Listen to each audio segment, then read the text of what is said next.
नमस्कारम सद्गुरु। योग पुरुषों और स्त्रियों के लिए कैसे अलग है? स्त्री होने के नाते हम अपने पीरियड्स यानी मासिक धर्म में साधना को अच्छे से करने के लिए क्या कर सकते हैं? अगर आप पारंपरिक योग सिस्टम को देखें तो ये मूल रूप से पुरुष के शरीर के लिए बनाया गया है।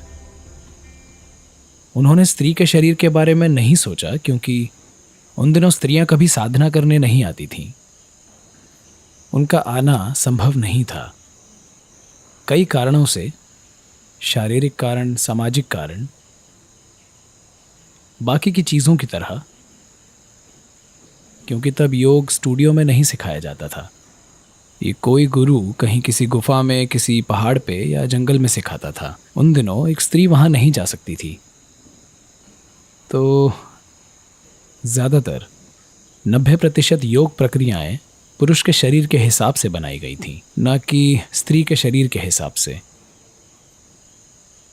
So many systems of yoga which are being recklessly taught today. तो कई तरह के योग जो आज लापरवाही से सिखाए जा रहे हैं स्त्री के शरीर को नुकसान पहुंचा सकते हैं अगर ठीक से सिखाया ना जाए तो। जो आसन आप सीख रहे हैं उनमें से एक मयूर आसन है। क्या आपको बताया गया है कि मयूर आसन ना करें? हाँ, क्योंकि ये आपके लिए ठीक नहीं है। ये एक मोर आसन है, मोरनी आसन नहीं।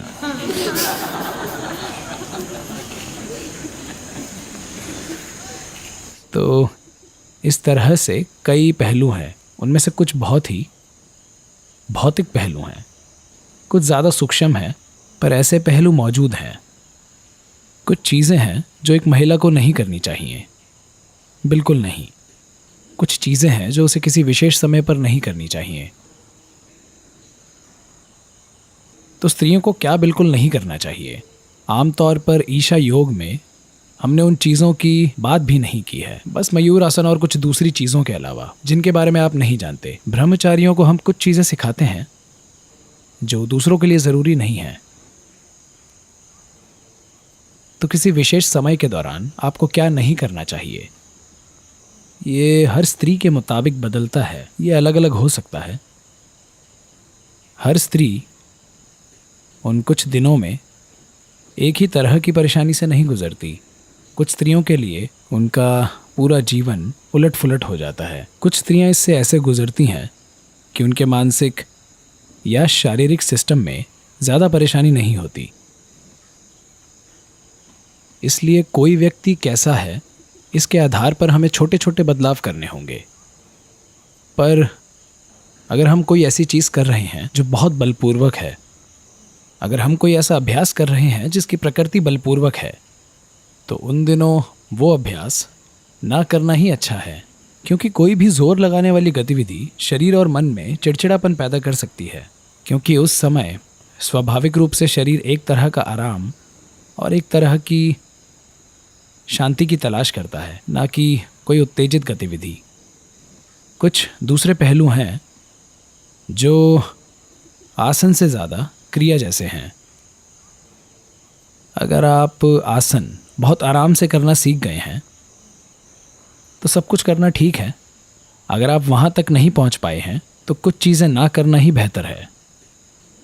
पर अगर आप आसन ठीक से करते हैं तो आपकी पीरियड्स की परेशानी बिल्कुल ख़त्म हो जानी चाहिए। अगर आपकी साधना ठीक है तो कम से कम दर्द, ऐंठन और ऐसी चीज़ें पूरी तरह से गायब हो जानी चाहिए।